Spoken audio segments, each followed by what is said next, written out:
Welcome to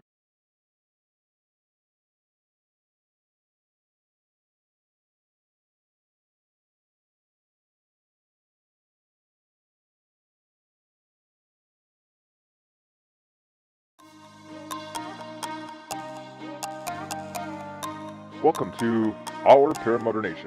Tonight's show is sponsored by My PPG, offering a full-service paramotor training experience with 3 on-site instructors and limited class sizes.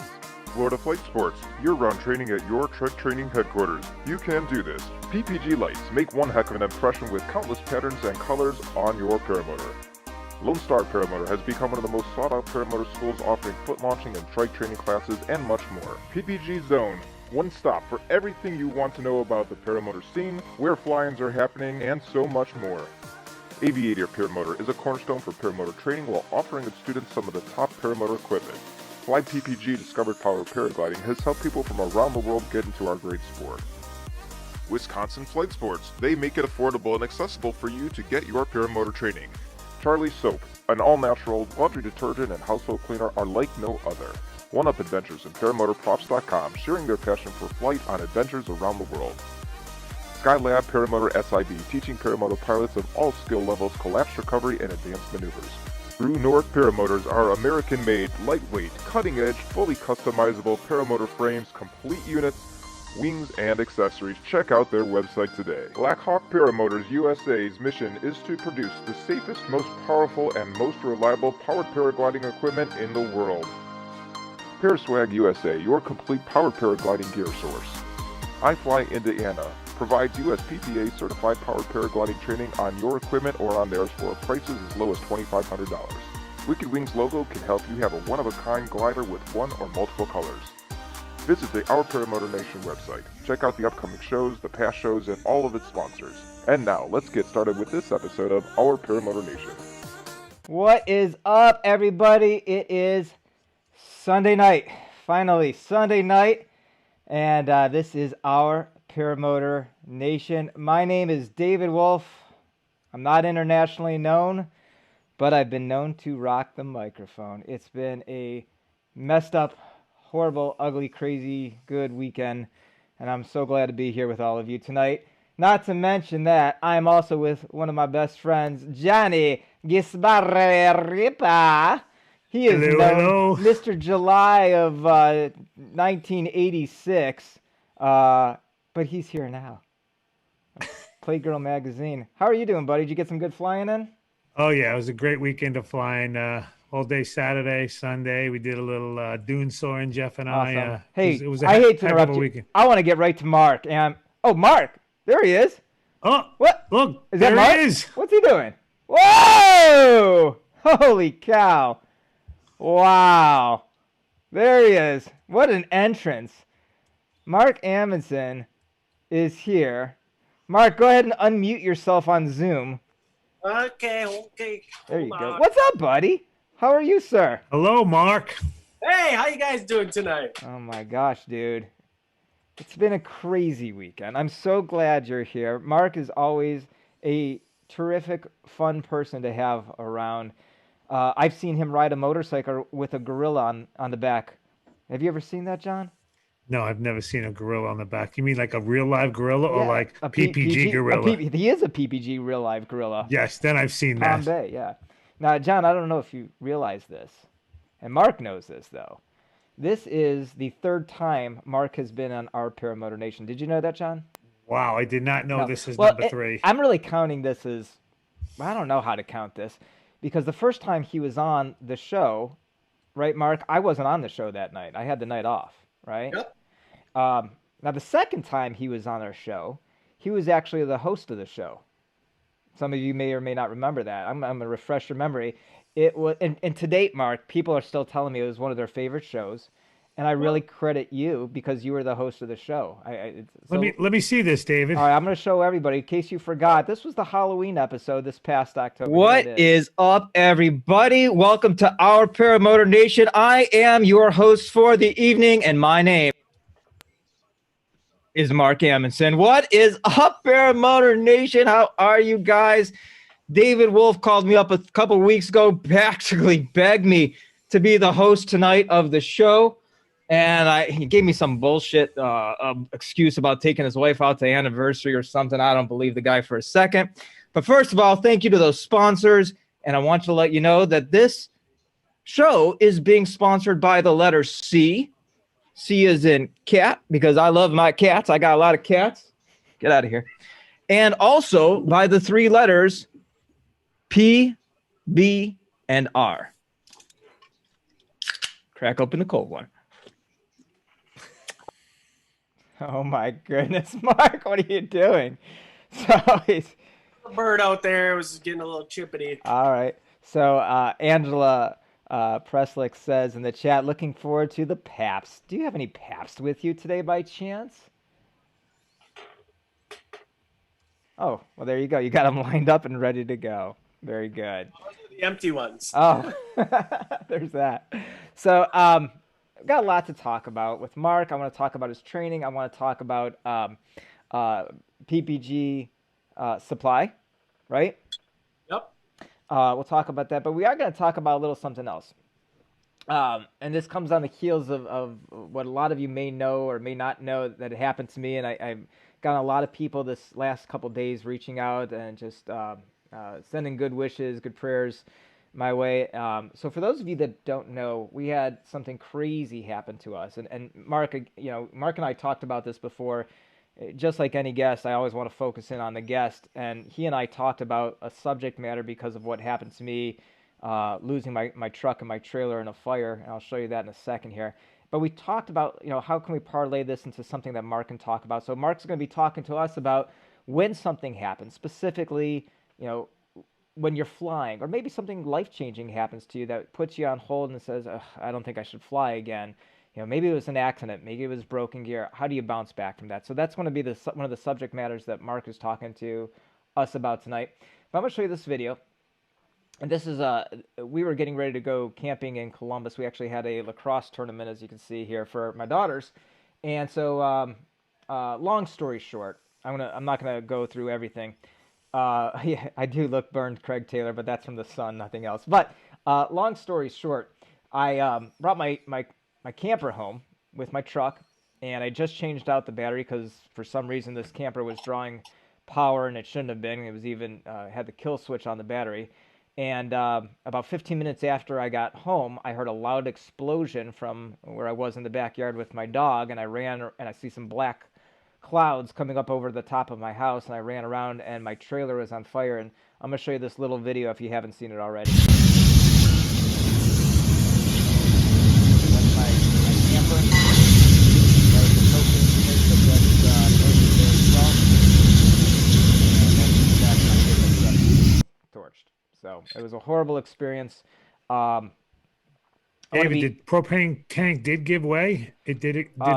Yeah, it did at the end there. But that's not was the cause of the fire. No, I know that. Yeah. I know that. I didn't know that one of the tanks propane did tank pop open. Yeah, one of the whatever. I don't know. I don't know how to describe it. I'm not an expert in any of this. This is all new to me. But it was horrible. I don't want to use PTSD because I have such a high regards for our veterans that have PTSD, but I'm being told this is a form of PTSD what my wife and I are specifically and our kids are going through. I had a hard time getting on an elevator. I felt pause when I went to go start my car. Someone slammed a dumpster closed where we were last night at a cookout at a hotel, and we both jumped. And even today, where a car had some backfire, where it sounded just like the tires popping when they exploded on the camper. So, it's giving me pause. And I'll tell you this, though, and there's some good news from all this, in a way. I was with my daughter yesterday in the mall. We were getting some food, and we stopped at Claire's, which is a girls' store. And I was at the front with her checking out, and long line in Columbus at this Claire's, and going out the door. And the credit card machine wasn't working. So now you got all these people standing there in a line in a small little store, and it's stressful already.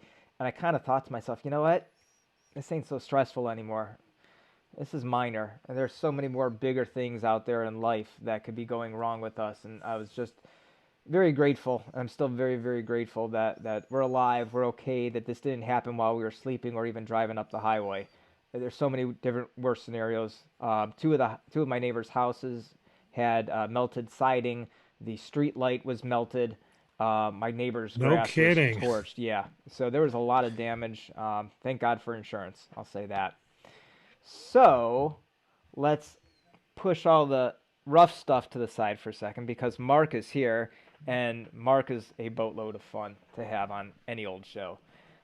Mark, tell us about like a time when you yourself may have had a rough go and thought, I'm done with this stuff. I'm not flying again.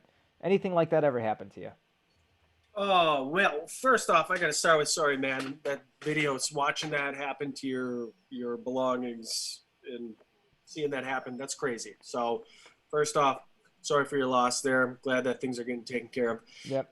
Second off, thanks for having me on the show. Good to see you and Rip. Hey, bud. And yeah, to address the topic at hand, I've certainly had things in life that they throw some difficulty in your way. From racing, I used to race some dirt bikes and parlayed that into snowboarding and then went into flying paramotors because it's safer, right? It's safer than anything else. You have less contact with the ground. But early on, like my first flights were moments of, I'm not doing that again. I got lucky. That's crazy.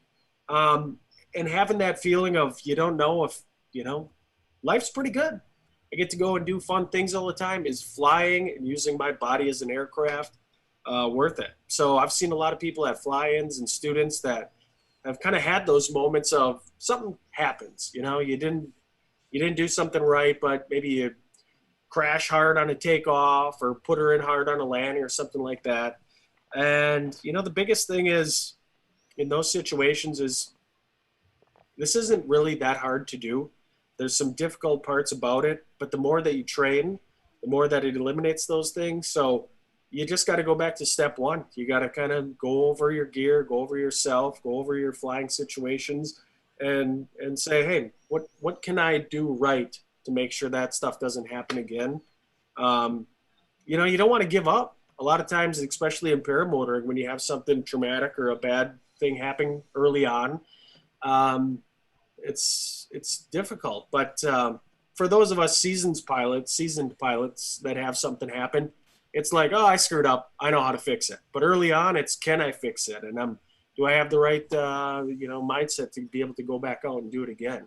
That was always my thing, Mark. I always wanted to get right back on the horse, So.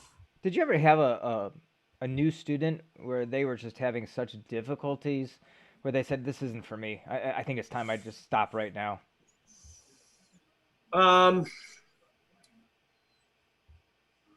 Boy, nobody that's ever just, they've all hit that line where they go, okay. Most of the time it's excitement with all the on-ground training and on the ground and, kiting and doing the different things and hang tests, and they're ready to get into the sky.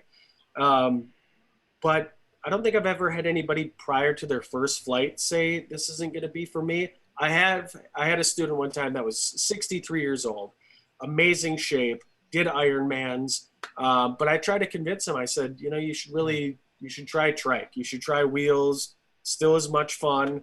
But he was bound and determined to do foot launch.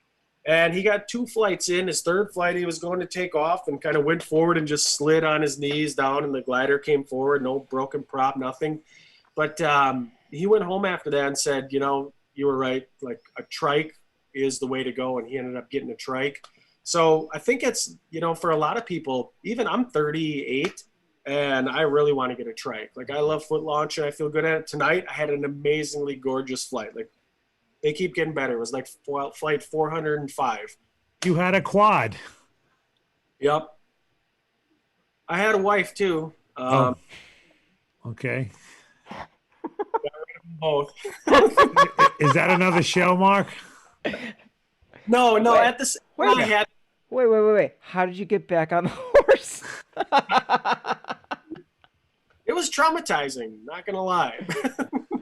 No, I mean, No, but that was the that's a life-changing event. I mean, let's be. Yeah, my daughter said to me today, she goes, I had a friend that's saying, I broke my ankle too, comparing that to losing our truck and camper. She goes, how could she even say that? I said, Addison, I said, everybody looks and grieves differently about different things, and you can't take that pain away from them. So, even having a divorce, wow, I mean, that's something that's huge. That's something I would hope nobody ever has to go to. How do you one day go from I'm in love with somebody to wow, my whole world is on a reboot now? How do you get back on that? Oh, let me. We went way deep. I'm sorry. We went way deep and maybe off topic. It's off topic, but it's related to the subject that we're talking about here tonight, and it's really, how did I get rid of that quad? No, yeah, those life changing things. I was thinking about it. It's like I've had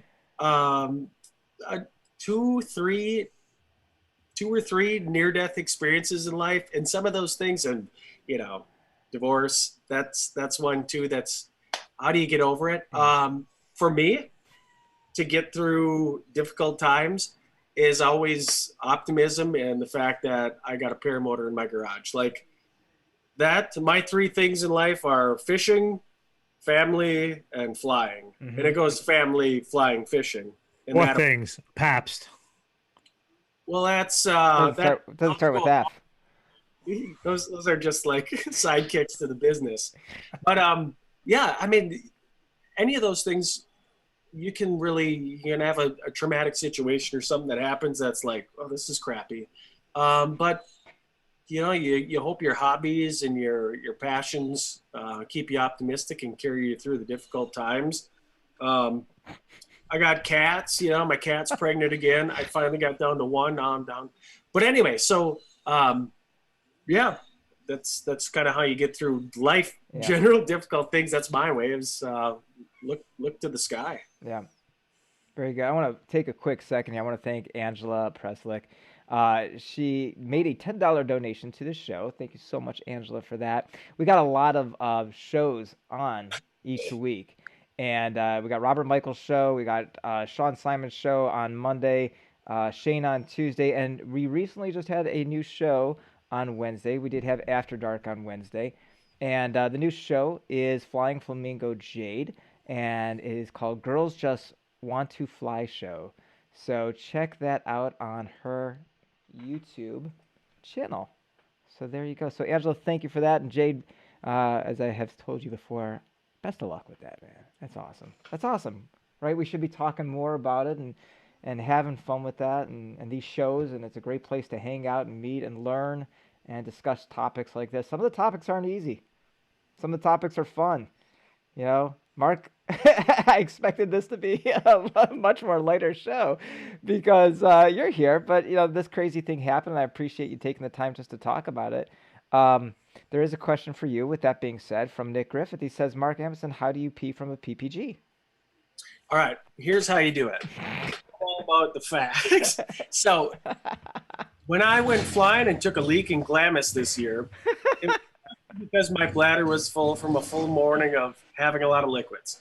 So I'm out, I'm flying shirtless, I got shorts on, I'm like, I gotta take a leak. Oh, they got a new four-wheeler next door. That's awesome. Wait a second. Uh-oh. We're doing a show here. Okay. So anyway, the way that I had on some shorts, and I really arched forward as if I was going to land, when you get fully chin in front of the chest. And I went out and I did the whole pulled. We're doing a show here. I did the whole pull the shorts up and pee, and I would say the first 75% of the pee went on myself and on my leg. Okay. But by the end, almost all of it went right out the side. What does that do for your harness? What does the pee do to your harness? I mean, was it soaked? Or did Not soaked. I would say it dried pretty quickly in the desert sun. All right. That's I gotta thank Nick Griffiths for turning this show completely in a different direction. That was awesome. Let's. I want to just say this is 1 week away from EAA Oshkosh 2021, the greatest aviation party in the universe, and it's right in Wisconsin, in Oshkosh, Wisconsin. So if any of you guys are out there and you're going to make it to EAA this year, I can't wait. Bring your paramotors. You need to do a flight briefing in the morning and a daily flight briefing, but being able to fly in the same skies when there's B-1s coming in, there's like insane amounts of crazy aircraft, and you're over the top of 250,000 pilots and 500,000 people. Wow. Anyway, so I just wanted to throw that plug in. That's happening in 1 week. It starts next Yep. Sunday. Ben Pekacek will be there. Robert will be there. Everybody's there. Like Yep. the last couple of years, the amount of PPG booths that have been there in the ultralight area is absolutely amazing. It's 7 days. The bikini bar every single night is amazing. It's great. Bring a flight suit if you have one. Wait, what? Didn't hear about that. Yeah. Maybe I have to change my plans, John. I may be changing plans. Wait a minute, I have no camper. I'm not changing plans right now. Yeah, you're in a tent right now. I'm not going to be doing I've that. stayed in the Blackhawk booth for the last, not last year, but 5 years prior to that. Yeah. And every single year, there's the camper, and I sleep in the tent. And one time I was sleeping, there's quads, there's gliders. I'm surrounded by paramotor stuff. Just, it's paramotor heaven. And I'm laying on this floor. It was like the 5th night. And I stay out pretty late each night. So I'm sleeping. I wake up the next morning. The P-51s are coming over. Like, just, it's crazy. And I wake up and I look, and there's those little tiny ants. And they're like crawling around on the rug next to me. And then all of a sudden I looked on my arms and my whole body, and I was completely covered in all of those ants. Ah, So cool. dude, that's insane. Yeah, I know a lot of people are going there this year too, which is awesome. It's hopefully next year in the cards for me is my plan. Yeah, So, you gotta but I put know some Harley Milne's going to be there. He was reaching out to me earlier today. He just asked if you were going to be there, so Harley's planning on being there as well. Mr. 50 States himself. So there you Sweet. go. Let's talk about the classes, the school. So you have a full-time job in Yep. AC. How much time do you get to dedicate towards just training? Yeah, so I started 7 months ago doing furnace air conditioning stuff, and the company I work for is actually called Ideal Air. And I knew that was that was meant to be when I went to work there, because I was like, what are we always looking for? Ideal Air. So Ideal Air is the company. So between that, the photography business that I have, and training, I'm trying to train maybe a weekend a month. Like I landed at the park tonight, and a guy and his wife on a Harley pulled up next to me, and the guy's like, I've been looking at doing this. I've seen you flying around. Give me your information. And I'm like, oh, man, I already have like people lined up to train. It's not what I do full time. And I really love getting young, coordinated guys that studied, and they come to me and they're like, I want to buy gear. I feel like I could do it. And then we go out there, we put the gear together, we kite, and these people are flying in 2 days. I don't want everybody to go flying in 2 days, but we spend 14 hours a day sitting right here, and I go over every single mistake I've made and every single tip that I have. And we just sit here, and usually it's one-on-one. And we go out for lunch at the bar, and we hang out and, just immerse them in paramotor. And if I would have had that when I started, that just wasn't an option available. It was, you got to go to a week-long full school or 10 days or travel and take a week off. So I trained myself, and then literally it was not the best idea, but I went through all the things that I thought I should know. Hang test, kiting, watching videos, and that's not enough. It's always that crucial moment of your first flight when your glider overshoots you and you're running, you're so excited, you gave it some throttle, and now the glider comes down because it's ahead of you, you trip and stumble, you fall, break the prop, the glider gets chewed up. That is why you shouldn't self-train, because there's 99% that's what happens. You're going to take off, you screw things up. And if you're lucky, you go to take off, you blow a couple launches, and you learn from those launches, and maybe you take off. The flying is the easy part.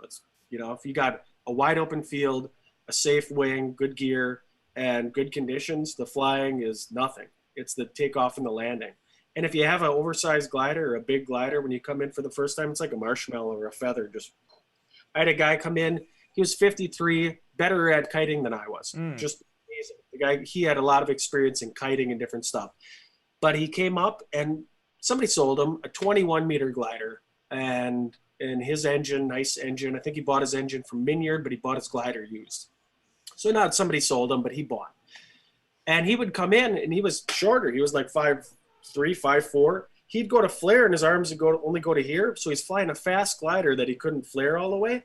So I put him on my 30-meter velocity core, and he came in and just touched right down. And I was like, that's why in the beginning of flying paramotors, you don't go to even the wing that maybe you should be flying. Always go one bigger. Get confident in your takeoffs and landings, because you can always move to the next glider. You can sell the glider that you have. But if you're not confident on and coming in landing safe because it's too fast, it sucks and it's scary. And if it's scary, you don't want to do it. And if you don't want to do it, you get rusty. So the key is put people on, 30-meter gliders, 33-meter gliders. I had a 115-pound girl fly a 30-meter glider. And she flew one flight and was like, I'm nauseous. This is not for me. But her and her boyfriend came down, and it was like such an amazing thing for them to do. To see her take off after 3 days was incredible. But put her on a big glider and make it feel as safe as possible. Now you mentioned Blackhawk. I know you're very big with Blackhawk, and we had Mike and Mike on the show a couple months ago, which was an awesome show as well. And you've done a lot. You've been out to the ranch. Have you done any training with them, just to clean up any maybe of the things that you didn't learn, self-training? Yeah. So when I say self-trained, immediately after that, I flew my first year. I went to EAA with Mike Robinson and Heidi Lee, and Mike Mixer was there at the time. And I was a sponge. Any information that they had available, I asked, I just inquired, and I was super open to learning whatever I could do better. So I treat it as like I've had years and years in fly-ins, and every time I go with Blackhawk at EAA, we don't stay at EAA the whole time. We'll leave and go to a private field. And in those early years, it was just imperative. Like Mike would teach me everything that they'll do in the school, everything that he knows, and was always super friendly and kind with me, getting better. So that was a big thing. Like I've hung out with trainers and been with them and asked advice on how to improve. And between those things, between doing that and flying with them and being at fly-ins to watch people from the sidelines who are great, who are mediocre in learning, and who are probably more overconfident than they should be, it seemed like a good path to getting to learn more and more. And then I taught in a college and high school, so getting to understand the teaching foundation and the principles of making sure that the students are retaining the knowledge, making it fun, being available for questions, and just being there. I think those things came together. Before I even bought a paramotor, I knew that I wanted to progress through and become an instructor.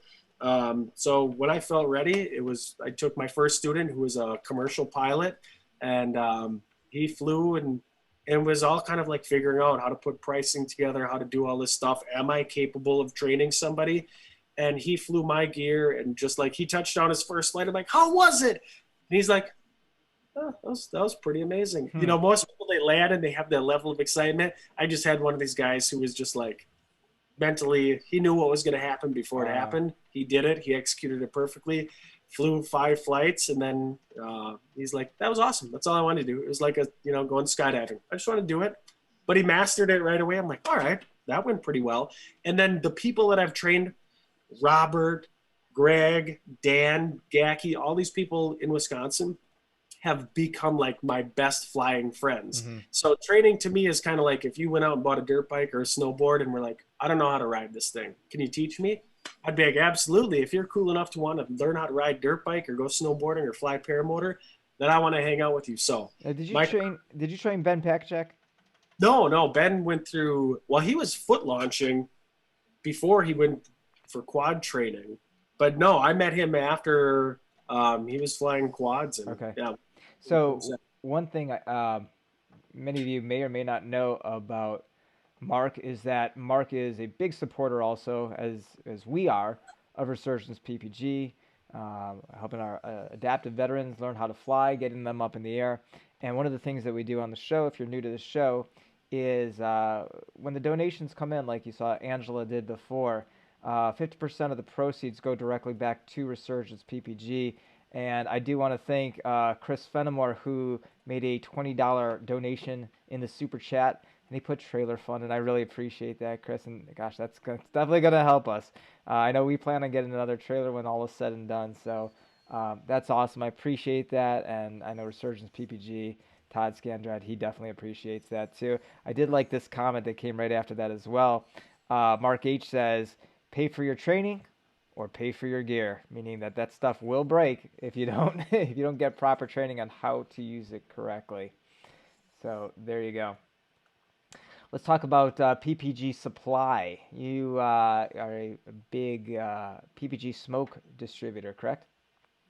Yeah, I got the website PPG Supply, and right now it's the inflation, dual inflation, the strobes, chase cam, any of those items, the smoke system, any of those items, you can go right on the website, free shipping. So I think you can get it for, from my place, because I keep a low overhead. I buy a whole bunch of it, put it in a box, ship it out when you order it, free stickers, free shipping. There you go. The way that happened was like Ryan called me up one day. This is like 4 years ago. Had no idea who it was at all. And we just got talking. I'm driving in my car, and I was like, "Yeah, absolutely. It sounds sweet. I want a smoke system." That's all that they had. So I bought a bunch of them in a day. Came up with the logo, website, and was like, "This is sweet. Like I'm gonna be able to bring this to EAA and make some money selling these things that I just put right back into Paramotor." So then he kept coming out with cooler and cooler stuff, like the chase cam I fly with every single time. The smoke system, my buddies here were like, "Oh, I don't know about smoke systems. Like, that's kind of cheesy." We put them on and went flying together, and we land, and we're like, "That's awesome. It's like a game, You're just leaving a trail behind." So all of the products were just like, "This is sweet." And, you talk to Ryan, he's a fun guy. Say it. What were you going to say? He's such a what? He's such a person I would want to take a vacation to. I love Ryan. But he just like that headset and stuff he's a genius. Like I don't have that capability to do what he does. Yeah. We flew together we almost flew together in Glamis. He went up and it was I think sunset. And then I was going to go up, and then my buddy came over. He's like, "Probably shouldn't. I mean, you had like 4 or 5 juice boxes earlier, and your sugar levels could be too high." So I was like, you're right, whatever. There you go. We had another donation in the chat. This came from, actually we have 2 donations in the chat. First one came from John Wayne for $5. He says, "Hey Mark, go Mole Lake." Go Mole Lake. Mole Lake? What's that, a casino? Go Mole Lake. Mole Lake. I didn't know if you knew what that meant. Do you know what that means? Go Mole Lake? I know there's like Mole Lake in Wisconsin. Is that a high school team or something? I don't know. Maybe John will tell us here. But then John came back with another $5 donation. He said that wasn't enough. $5 ain't enough. So he threw another 5 in. I want to thank him for that. Thank you, John. Appreciate that, buddy. And then Nick Griffith, he has a question for you. He says, "What would Mark say to someone afraid of heights that wants to fly?" Great question. Mark locked up. Mark, Mark. Oh, he was just. He's peeing. He's peeing. Are you peeing, Mark? No. What I would say is, this is an act. What are you doing? If you're afraid of heights, everybody's afraid of heights. Like every single person on the planet, it's self-preservation. Like we're all afraid of heights. I'm afraid of heights. When I'm up in the sky, if I literally like look directly underneath me, or when I'm doing wingovers, I don't know what direction to look. So I have that fear of heights, but I'm not a person that when I'm on a roof, I get afraid of heights. I work in rafters. I work on a ladder all the time. If you have like this weird fear of heights, you're not going to fly. I wouldn't do it. Like, don't expect to overcome it. I was afraid of spiders for real. Like I used to have to travel to the Southwest for my job. So I was legit afraid of spiders. And one day I was in my house and a spider came down right in front of me. A spider came down. It was like this. And I was like, screw it. And I just ate it. And since then, I'm not as much afraid of spiders. But I don't think I tell people that for like how to solve your fear of heights. Go on the top edge of a building and look over the edge. And people are like, if they're afraid of heights, they usually don't have the mentality of like, gosh darn, that's a great idea.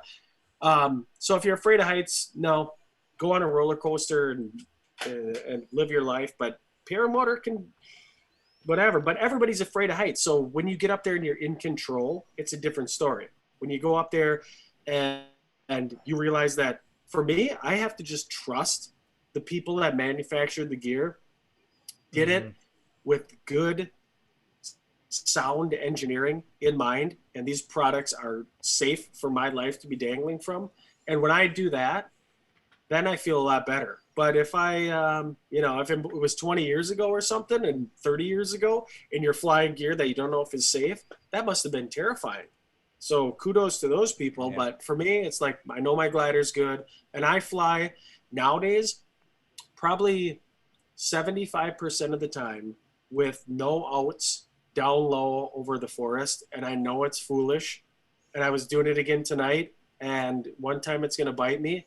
But I've gotten to the point where I trust the canopy, the lines, my harness, my engine, and me so much that I love the look of going right over the top of the broccoli. Like when you're a kid and you look at broccoli and you're like, it's a little tree. That's all I do.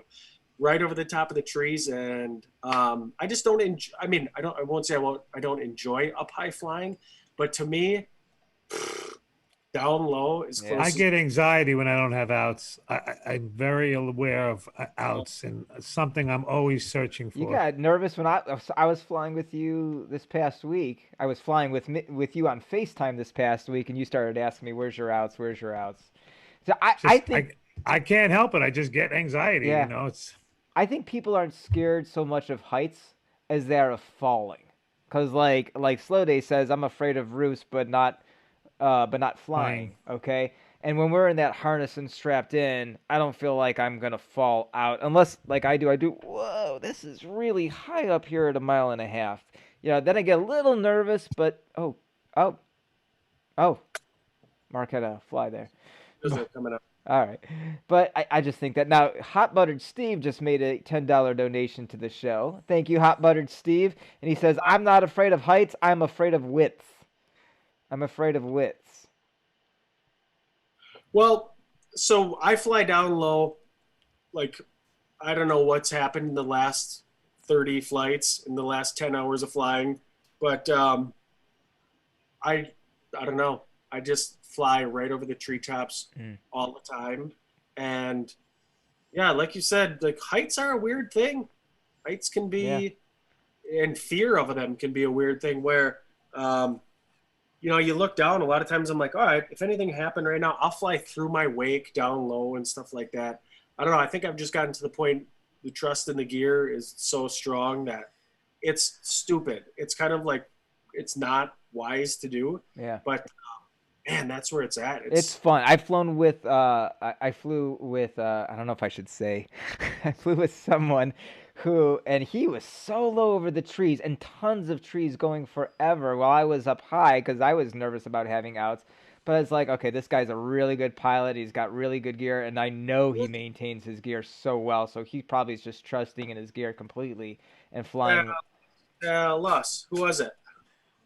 I don't know. All right. Well, it was Justin Fox. But I mean, again, great pilot, makes his own paramotors and takes really, really good care of his machine. So he trusts in his gear, and he's awesome. He's awesome. And he's never had an issue that we know of, at least. So there's that. Because Will Fly said real men don't need outs. I like that. So I'm not a real man. What can I say? Well, we already talked about that, John. That was during the pre-show. Now, do you want to give a shout out to someone that may be moving away from Wisconsin? I don't know if you want to just tell everybody about that. Mark.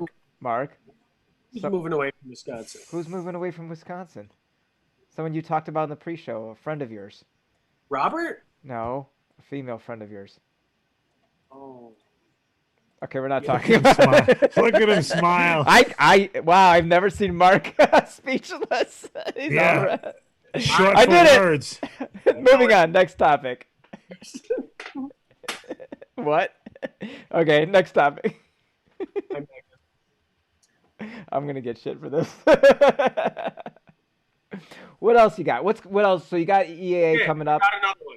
I got another one for you. This Okay. has been my thing lately that I've, I was launching my buddy. He got a brand new wing, and he was taking off with my paramotor because he needed a new starter for his.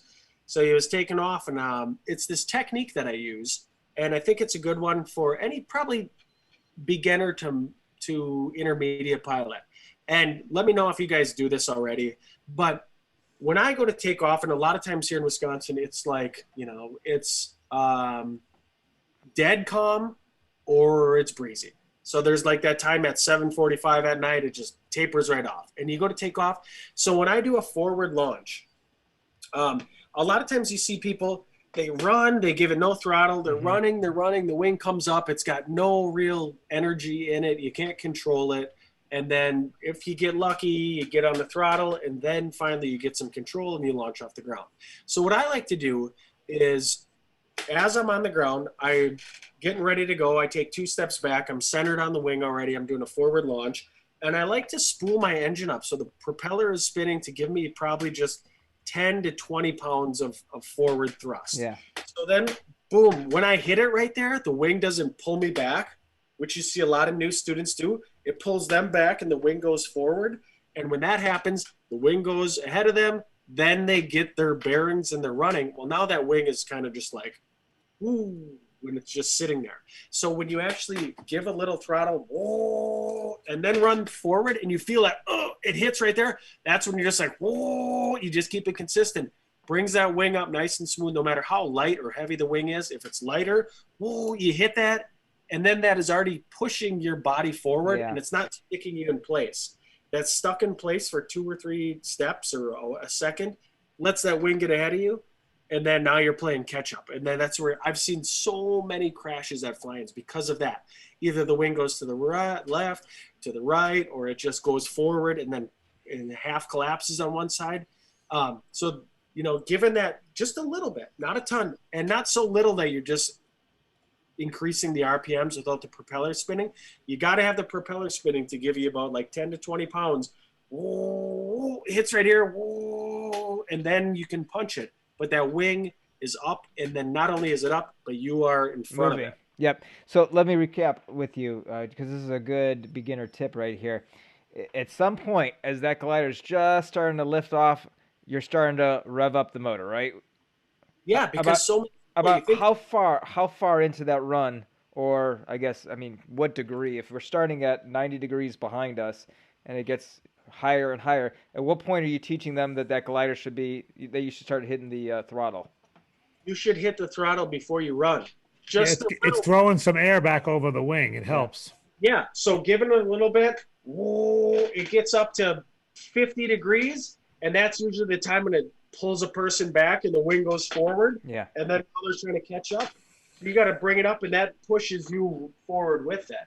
So, it's not a lot. You don't want your propeller spinning for a new pilot in case the wing comes down.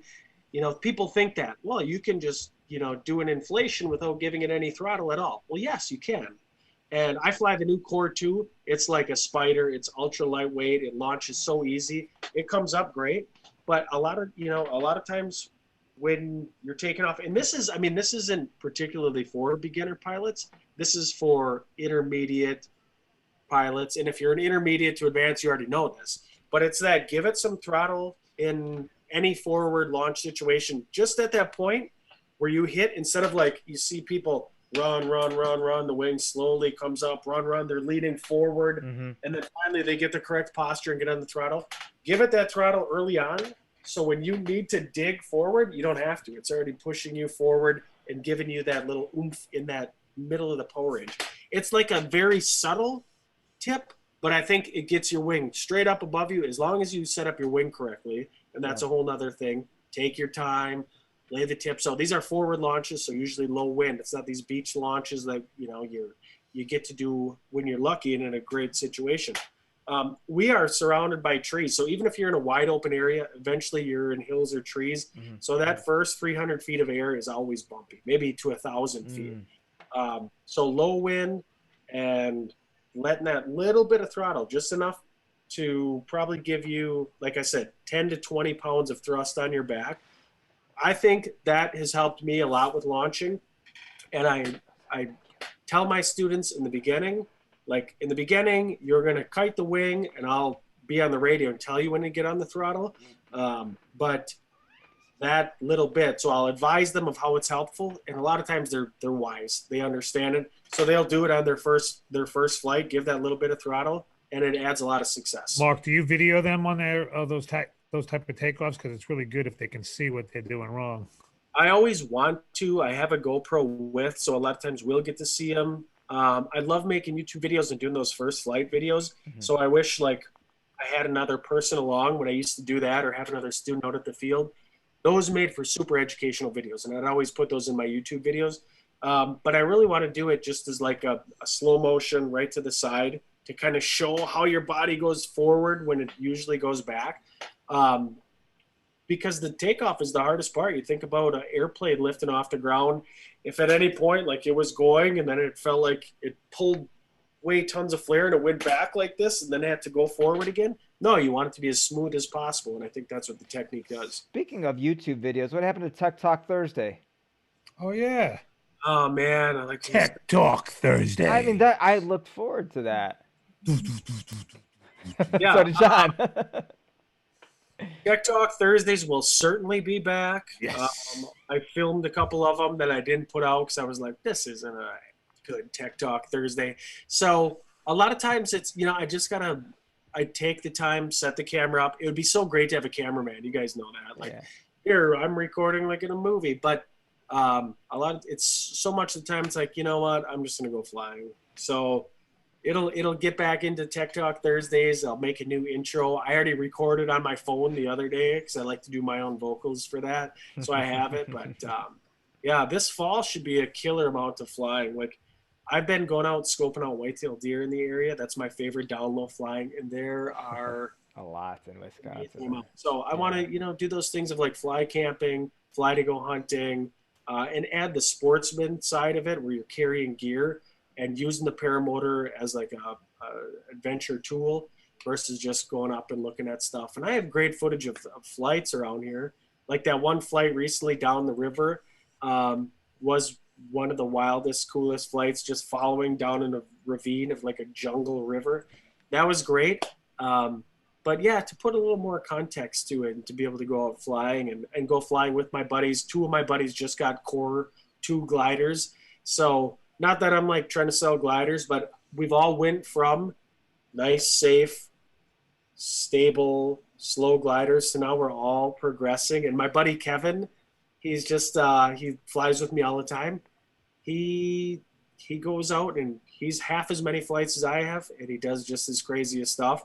So we're kind of both at the phase in life of look, we want to get as good as possible, but I certainly don't want to be limping around or laying in bed. So we're having so much fun as just old guys who love to party and have fun and go flying.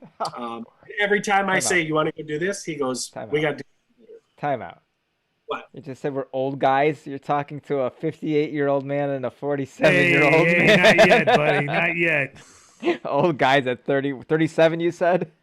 38. 38. All right, good. All right. Let me ask you this, okay? Yeah. Because when people see Marc Amenson on the videos and they see him on Thursday night or now on Sunday night, they see this free-spirited, fun-loving, yes, I'm sorry, put that back up. There you go. Pabst Blue Ribbon drinking kind of guy. There it is. Make sure you don't drink from the one you just peed in, Mark. It's not there. When Mark is teaching, is it all serious, or is it what kind of Mark are we talking about when you train with you? Oh, my style is just the way I am here. Try to be. You want the experience when they leave to be positive, and successful, that they flew, and that they remember the stuff. So mnemonic devices, whatever it is, whatever we do, it's that, that they leave ready to fly their own gear. But no, I don't get into some type of serious drill sergeant mode or anything like that. Okay. It's just It's you come here, we start it off, we go through the paperwork, we go through the payment, we go through everything, and then we just hammer down into every detail of what it's going to take to fly and impress the girls. There you go. So Tony Poole wants me to ask you when you're flying across the lake to fly with cool people in Michigan. Well, how about Saturday? That's a pretty bold crossing. That's a big crossing right there. Like I talked about, I have a lot of safety and trust in my gear, but then I have to get a ride from somebody all the way back over Lake Michigan, or fly back the next day. That's possible. Mm-hmm. But that's if that happened, it would be one of those like boring yet super exciting flights. Like it would be flying over a huge body of water where the entire time, like if my engine shuts off, I just glide and then sit in water until hopefully somebody saves me. Or it's just like I made it, yay! So it's cool. I would rather meet you up in Upper Peninsula, Michigan, and go fly. Oh my around. gosh, I gotta get up there, man. That is so gorgeous up there. And Tony, I have Uncle Luke's Lowboy 3 quad sitting in trailer in my yard, and he said you can fly it anytime. Oh. So literally sitting like right back there. Gorgeous. Sweet. It's gorgeous. I know. So came over and brought me some PBR, and we hung out. Done. We talked before that you have PPG Supply selling PPG smoke equipment, and you wanted to give something away tonight. Plus, we've got a gift from our sponsors. So we're going to do 2 spins tonight on the wheel. What do you want to give away tonight, Mark? We'll do that first. I got a couple things here. One is the Toe Pro. Oh, yeah. 3D printed. You put it in your shoelaces. You put your GoPro on there. That's it awesome. Goes in there. So I got one of these. All right. Value $12. And then I got a couple stickers here. You can put them on the back of your car, on your toolbox. You're not giving away the stickers I just sent you, are you? Why would that be unfair? And this delicious can of Deep Woods Off. Oh, dude, that's going to cost you a ton to send. Just that can alone. You got to pay extra for aerosol cans. All right, well, that's cool. So give that away, and that bottle of whatever's in there. That's cool. All right, we'll give that away. So we'll do that spin first. Do I think? Okay, so here's another question here from the chat. This is from Mark. You there? Gyro Jeffro wants to know: are the Green Bay Packers still the best football team? And is the Wisconsin cheddar cheese the best cheese in America? Did you hear that? Well, the cheese. I'll start with the cheese question because I heard more of that one. We have good cheese here. I don't know. I travel to other places, and the beer is more expensive, and the cheese doesn't taste as good. So, I don't know. It's a pretty good area. I mean, obviously, we produce a crap load of milk. People are cheese fanatics here. So, I don't know. If I can go into the grocery store, I'm getting some cheddar, and it's going to get – I eat it right off the block. I eat it bachelor style. Like, I don't slice it up on a charcuterie board. I just chew it right off the block, and I like it. And then what was the other one about? The Packers? The Packers. I don't know. I went to a lot of games. Love the Packers. Bleed green and gold, yada, yada, yada. But the NFL and everything, I care less and less about because it's always political commercials and stuff. And I liked it when Brett Favre was out there just eating Vicodin and kicking ass. Yeah. He was a fun one to watch. For sure. Yeah, I have to go to Lambeau Field like literally twice a month for weddings and different stuff. I'm always at Lambeau Field. I work security, like, wow, and in every area of Lambeau Field possible. And it's just a part of the town, and it's cool. Sundays are a great party, but yeah, go Packers, of course. There you go. Speaking of weddings, Linda Anderson posted earlier tonight that Robert will not be doing a show on Thursday night. He is conducting a wedding. So I don't know what we're going to be doing Thursday night. So very unfortunate. But let's do this. Let's spin the wheel here. My son Brennan was kind enough to put everybody's names in the wheel during the show. I'm going to have to hold the camera like this, so I apologize if it's a little difficult to see. Oh, nice job, Brennan. There you go. So let's go ahead and spin the wheel. So we'll do the Mark's gift first. Let's see here. There we go. Round and round she goes. I gotta bring my microphone closer. So everybody getting sick watching this spin. Here we go. The Toe Pro. Elijah, you got to pick Elijah Hendrick. Elijah Hendrick. Oh, wait, I think he's already got all these things. Elijah Hendrick, what's up, buddy? He lives in northern Wisconsin. Him and his dad came down to train, 14 years old. I fly into blank. Into blank. Wow. All right. When can I congratulate him? Well, 12-second delay? You congratulate now, I think. Well, you don't have to type it in. Just, there you go. Congratulations. I fly into stuff. There you go. All right. So, Mark, you got that? And I'd say I fly into shit. Reach out to Mark. Stuff. Reach out to Mark. How's the best way to reach out to you? Have him send me send your address to David, and then he'll give it to me, and I'll put it in the mail. All right.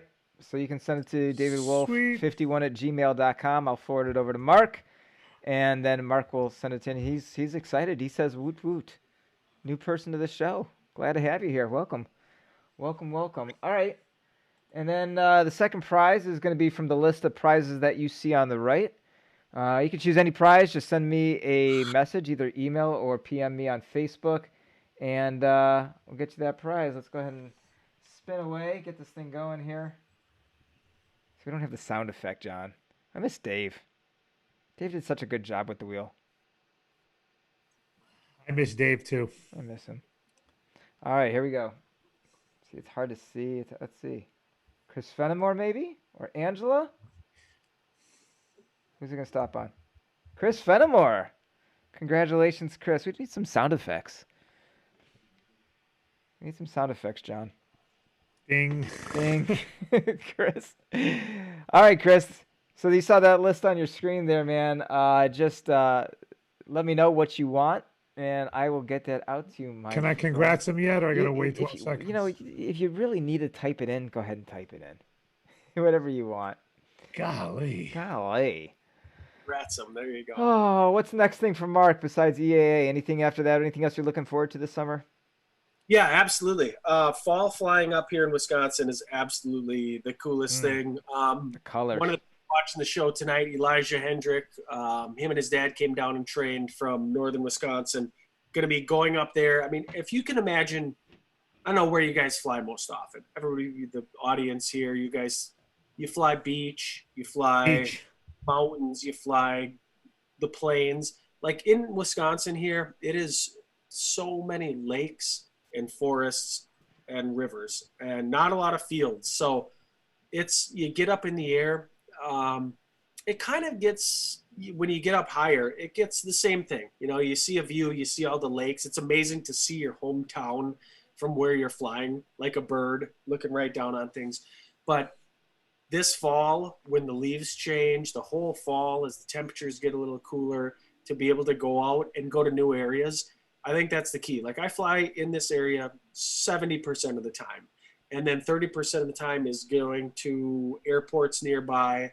There's this place called Door County, if you ever look at Wisconsin on a map, like right behind Rip right there. You see Lake Michigan. There's that tiny little peninsula that goes up into Lake Michigan. It's absolutely gorgeous. We were up there yesterday, and to be able to go out and see those places, every time I'm sitting in the harness and I'm looking around at a new place, it is like, it made this whole paramotor dream come true. Like literally from my brother telling me about a paramotor 6 years and 1 week ago, to buying one, to flying one, I never would have dreamt there was anything like this possible. Like this is just, when I was flying down the beach at Palm Bay, and all those condos and buildings are facing the ocean, it's in the morning, and all the women are getting dressed. It was just a dream come true of just how amazing it is to be able to be a bird and see these beautiful. Oh my God, yeah. Yeah, so that's what I'm looking forward to this fall. I was going to ask you that. I mean, like when you leave your home state, it's similar for me. And you go down to Palm Bay and you fly on the beach where you and I can't do that every day like John does. I mean, it's like, wow, this is just amazing that we get to do this stuff, right? But there's beautiful places all over to fly. And you went on the Resurgence trip too, right? Yeah. that trip, Sedona, Arizona, just the whole 15 days that we drove from here to damn near, Wow, 15 days you were we were, gone. Whew. yeah, we were in Yuma, Arizona. We were like within spitting distance of the wall. I had no idea. I went to this That's trip. a long time to be away, though.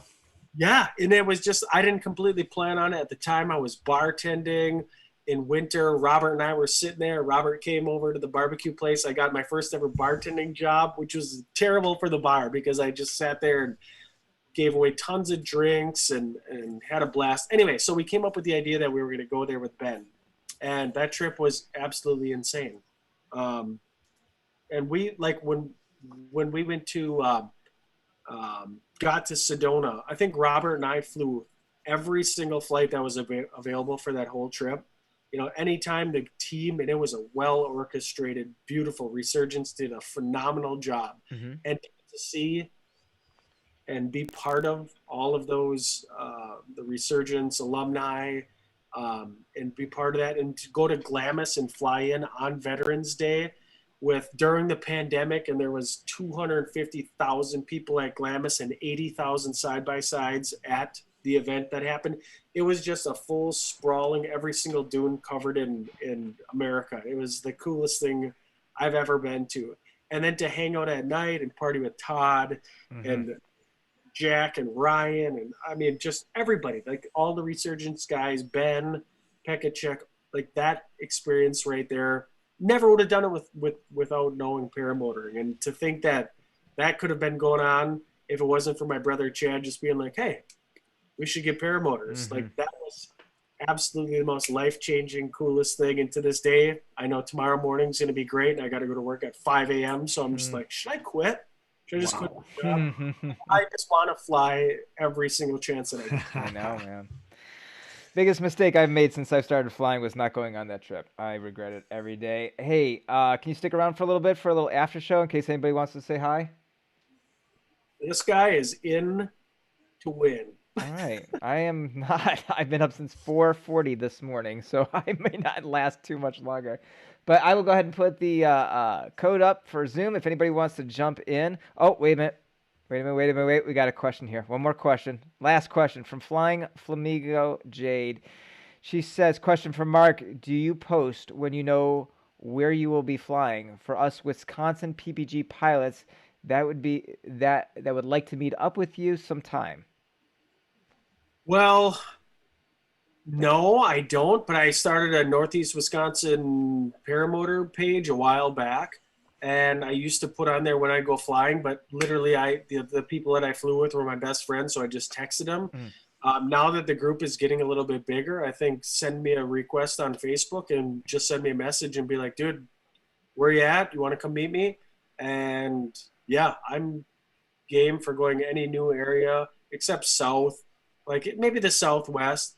But in Wisconsin, there's this thing called Up North. And on the weekends, you go up north. And for me, I just want to go up north. Anything south of Green Bay, I feel like I'm just, going into cities and people. But I know there's tons of beautiful areas. But for the most part, I'm trying to get as far away from urban areas as possible and go flying. So if you're in northern Wisconsin, sweet. If you're not, meet me and let's go. Awesome. I'll tell you this. Chris Holbert, Predator Paramotor. You know Chris. Oh, I love Chris. I love Chris too. And Chris, I fly with him often because he posts on the Predator Paramotor page where he's flying each morning, each night. And so I try to catch up with him. That's great. I love that there's always people that I can go fly with. So if you've got like Jade is saying, if there's people in the area and you can go fly with them, number one, it's safer. Number two, it's more fun. Go for it. That's a great way to do it, especially if you for someone like you that people recognize to head that up. That's awesome. That is awesome. All right, we're going to the after show. Thanks, Mark. Thanks, Johnny. Thanks, Mark. Oh, next week, Andy Fuller is going to be back, and he's going to be talking about racing pylons over at Skylab. Whole new things he's coming out with. It's going to be sweet. And then we've got a different type of show in 2 weeks. Michelle Burns, who is kind of like a life coach. She's actually did a tandem with Holbert, and she actually grew up. Her best friend's dad is Dave Purdon. So she's done a tandem with him, and she's going to be getting into it too. But she's going to talk about like setting goals and achieving them, how people like say, gosh, I can't afford to get into the sport, how you can. So thank you guys. Thank you everybody. Have a great week. Hope you have a better week than I did this past. Mark See everybody next week. See you guys. Oh no.